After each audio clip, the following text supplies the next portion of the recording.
Assalamualaikum warahmatullahi wabarakatuh.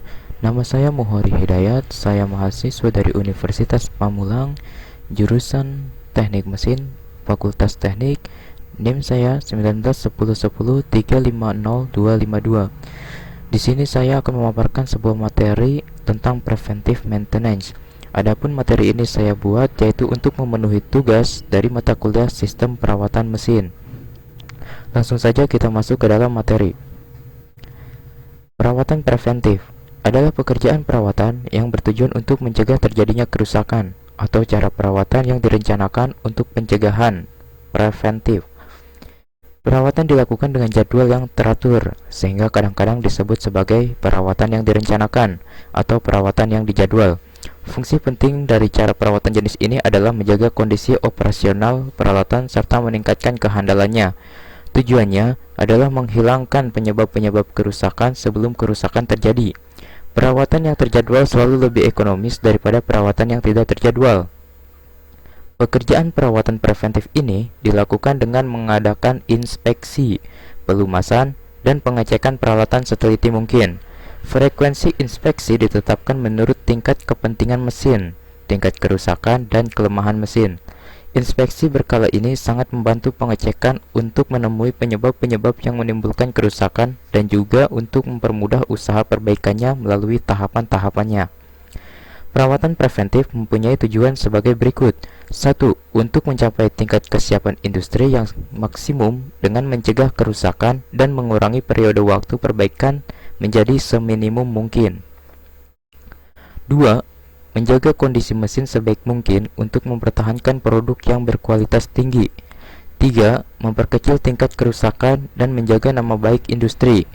4. Menjamin keselamatan pekerja. 5. Menjaga industri pada tingkat efisiensi produksi yang maksimum.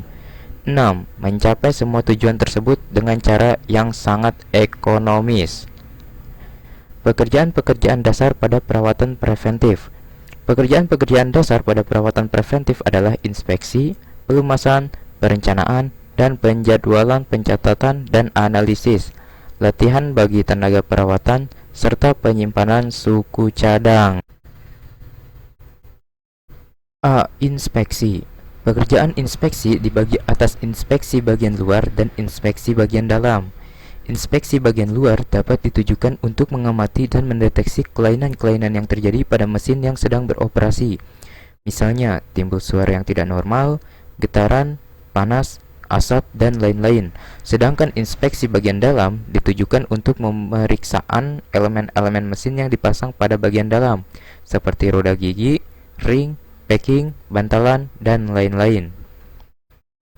Frekuensi inspeksi perlu ditentukan secara sangat hati-hati, karena terlalu kurangnya inspeksi dapat menyebabkan mesin kerusakan yang sulit untuk diperbaiki dengan segera. Sedangkan terlalu sering diadakan inspeksi dapat menyebabkan mesin kehilangan waktu produktivitasnya. Dengan demikian, frekuensi pelaksanaan inspeksi harus benar-benar ditentukan berdasarkan pengalaman, dan jadwal program untuk inspeksi perlu dipertimbangkan dengan matang. Untuk inspeksi mesin dapat dikategorikan menjadi dua macam. Yang pertama, kategori mesin yang penting. Mesin-mesin dalam kelompok ini sangat besar pengaruhnya terhadap jalannya produksi secara keseluruhan. Sedikit saja terjadi gangguan akan memerlukan waktu yang lama untuk memperbaikinya. Untuk itu, perlu diberikan penekanan yang lebih kepada inspeksi mesin-mesin tersebut. Kedua, kategori mesin biasa. Frekuensi inspeksi untuk kelompok ini tidak terlalu berpengaruh terhadap jalannya produksi. B. Pelumasan. Komponen-komponen mesin yang bergesekan seperti roda gigi, bantalan, dan sebagainya harus diberi pelumasan secara benar agar dapat bekerja dengan baik dan tahan lama. Dalam pemberian pelumas yang benar, perlu diperhatikan jenis pelumasnya, jumlah pelumas, bagian yang diberi pelumas, dan waktu pemberian pelumasnya ini. C. Perencanaan dan penjadwalan. Suatu jadwal program perawatan perlu disiapkan dan harus ditaati dengan baik. Program perawatan harus dibuat secara lengkap dan terperinci menurut spesifikasi yang diperlukan, seperti adanya jadwal harian, mingguan, bulanan, tiap 3 bulan, tiap setengah tahun, setiap tahun, dan sebagainya. Suatu contoh bagan untuk jadwal perawatan preventif bisa dilihat pada gambar 1. Ini adalah contoh bagan untuk jadwal perawatan preventif. Ada lokasi bengkel, nama alat, nama bulan 1 tahun, dan di bawah bagan terdapat kode kotak, yaitu untuk pembersihan setiap bulan, segitiga inspeksi mekanik dan listrik setiap 3 bulan, untuk bulat pelumasan setiap 3 bulan, untuk tanda silang overhaul setiap tahun. D. Pencatatan dan analisis. Catatan-catatan yang perlu dibuat untuk membantu kelancaran pekerjaan perawatan ini adalah 1. Buku manual operasi, 2. Manual instruksi perawatan, 3. Kartu riwayat mesin, 4. Daftar permintaan suku cadang, 5. Kartu inspeksi, 6. Catatan kegiatan harian, 7. Catatan kerusakan, dan lain-lain. Catatan-catatan ini akan banyak membantu dalam menentukan perencanaan dan keputusan-keputusan yang akan diambil. Analisis yang dibuat berdasarkan catatan-catatan tersebut akan membantu dalam hal 1. Melakukan pencegahan kerusakan daripada memperbaiki kerusakan yang terjadi. 2. Mengetahui tingkat kehandalan mesin. 3. Menentukan umur mesin. 4. Memperkirakan kerusakan mesin dan merencanakan untuk memperbaikinya sebelum terjadi kerusakan. 5. Menentukan frekuensi pelaksanaan inspeksi. 6. Menentukan untuk pembelian mesin yang lebih baik dan cocok berdasarkan pengalaman masa lalu. E. Latihan bagi tenaga perawatan. Untuk berhasilnya program perawatan preventif dengan baik, perlu adanya latihan yang mendasar bagi tenaga perawatan. Baik teknisi maupun pengawas harus terlatih dalam menjalankan pekerjaan perawatan, inspeksi dan perbaikan-perbaikan dengan cara yang sistematis. F. Penyimpanan suku cadang. Sistem penyimpanan suku cadang memegang peranan penting yang berpengaruh terhadap efisiensi waktu produksi. Namun demikian, berdasarkan pertimbangan dan pengalaman, untuk order dalam jumlah besar perlu ditentukan banyaknya suku cadang yang benar-benar dibutuhkan. Karena penyimpanan suku cadang yang terlalu banyak dapat menimbulkan biaya yang besar. Banyaknya suku cadang yang dibutuhkan ditentukan pula oleh faktor-faktor lain seperti sumber penyalurnya, waktu pengantaran, dan persediaan suku cadang di pasaran. Keuntungan-keuntungan dari perawatan preventif. Berikut ini adalah beberapa keuntungan penting dari program perawatan preventif yang dilaksanakan dengan baik. A. Waktu terhentinya produksi menjadi berkurang. B. Berkurangnya pembayaran kerja lembur bagi tenaga perawatan. C. Berkurangnya waktu untuk menunggu peralatan yang dibutuhkan. D. Berkurangnya pengeluaran biaya untuk perbaikan. E. Penggantian suku cadang yang direncanakan dapat dihemat kebutuhannya sehingga suku cadang selalu tersedia di gudang setiap waktu.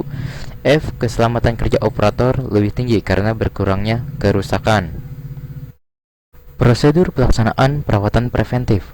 Pekerjaan perawatan harus dilakukan berdasarkan pertimbangan dari berbagai faktor yang aman dan menguntungkan. Berikut ini adalah suatu contoh prosedur yang dapat dipakai untuk melakukan perawatan pada mesin. Perawatan harian dapat dilakukan oleh operatornya sendiri sebelum mulai bekerja pada mesin. Terlebih dahulu, operator melakukan pembersihan dan pelumasan terhadap mesin yang akan dipakainya. Untuk pelaksanaan ini, industri mengeluarkan instruksi yang ditujukan kepada para operator untuk melakukan perawatan mesin. Instruksi ini harus ditaati dengan sungguh-sungguh. Sedangkan pelaksanaan perawatan periodiknya bisa ditangani oleh tenaga perawatan yang sudah dilatih secara khusus untuk tugas tersebut.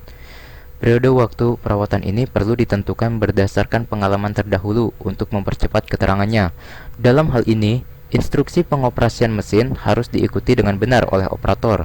Adanya kejadian yang tidak normal atau kelainan-kelainan yang timbul pada mesin dengan segera dilaporkan kepada tenaga perawatan agar gangguan dapat cepat diatasi.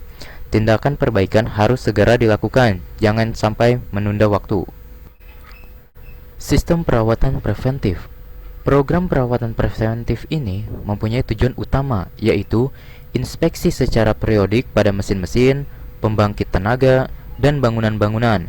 Frekuensi inspeksi ditentukan berdasarkan pengalaman dan pada peralatan yang baru dilakukan oleh pembuat rekomendasinya. Laporan kerusakan atau kegagalan yang terjadi dapat dianalisis, dan tindakan perawatan korektif dapat dilakukan untuk menjamin agar tidak terulang kembali.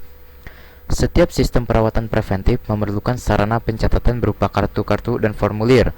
Banyaknya formulir yang dibutuhkan tergantung pada sistem aktivitas perawatan yang dilakukan di industri. Berikut ini adalah keterangan lengkap dari berbagai bentuk formulir dan prosedur penggunaannya. A. Order inspeksi.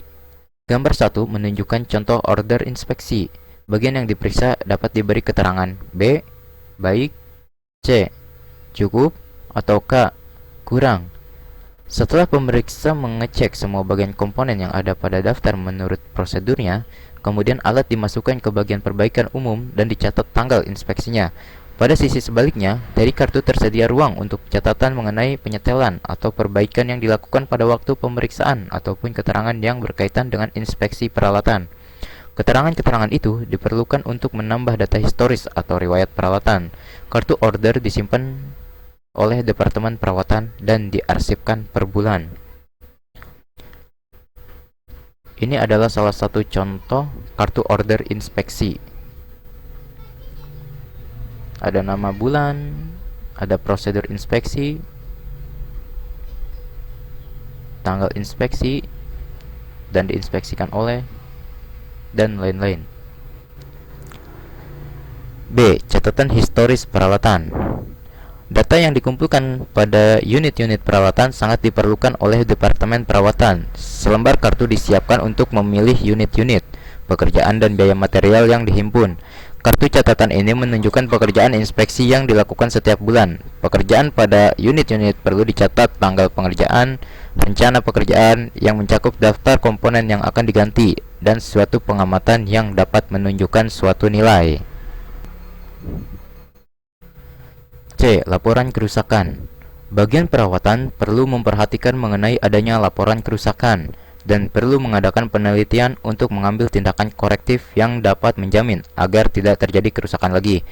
Bila kerusakan banyak atau sering terjadi, dapat menimbulkan kemacetan dan mengganggu kegiatan produksi. Gambar 4 menunjukkan contoh laporan kerusakan yang dibuat pada lembar pekerjaan.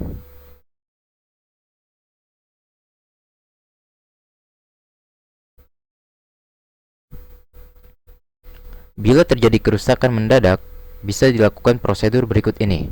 1. Kepala bagian perawatan atau pengawas dihubungi dan dijelaskan mengenai adanya kerusakan yang terjadi mendadak itu. 2. Membuat lembaran pekerjaan atau job sheet. Rangkap 4. Sementara perbaikan segera dilakukan. Pengawas menerima salinan lembar pekerjaan nomor 1, 2, dan 3, 4. Sebagai kelengkapannya, salinan pekerjaan nomor 4 diserahkan kepada kepala bagian teknik atau perawatan untuk segera dilakukan perbaikan secepat mungkin. 4. Laporan kerusakan ini ditinjau kembali oleh Departemen Teknik dan Perawatan, di mana perhatian khusus perlu diberikan pada perawatan korektif berdasarkan pengusulan pertama. Setelah hasil pekerjaan diperbaikan dicek oke atau tidak memuaskan, maka tindakan berikutnya perlu dilakukan adalah perawatan korektif yang dibutuhkan. Setelah ditinjau kembali oleh bagian pencatatan perawatan preventif, laporan tersebut diarsipkan untuk digunakan dalam penyusunan laporan bulanan. D. Analisis kerusakan. Analisis kerusakan ini disiapkan secara bulanan oleh bagian pencatatan perawatan preventif. Laporan kerusakan adalah sebagai sumber yang mendasari dalam mempersiapkan laporan ini. Salinan laporan masing-masing diserahkan kepada manajer pabrik, manajer departemen produksi, manajer teknik dan perawatan, dan satu salinan diberikan kepada seksi teknik perawatan sebagai laporan bulanan inspeksi perawatan preventif. Distribusi laporan ini dilakukan 10 hari sebelum bulan berikutnya. Suatu contoh laporan analisis kerusakan ditunjukkan oleh gambar 5. Di bagian bawah pada akhir halaman setiap laporan analisis kerusakan perlu dicatat adanya waktu yang hilang atau kerugian waktu dan kerugian produksi, total dari masing-masing departemen. Kemudian dari setiap departemen tersebut dijumlahkan lagi dengan keadaan pada bulan-bulan berikutnya sehingga dapat diketahui total akumulatif untuk selama 1 tahun fiskal. Di sini adalah salah satu contoh tabel analisis kerusakan. Terdapat kerugian waktu, kerugian produktif, keterangan kerusakan dan tindakan yang dilakukan, perawatan yang dilakukan, dan lain-lain. Demikian materi yang bisa saya sampaikan. Kurang lebihnya mohon maaf. Wassalamualaikum warahmatullahi wabarakatuh.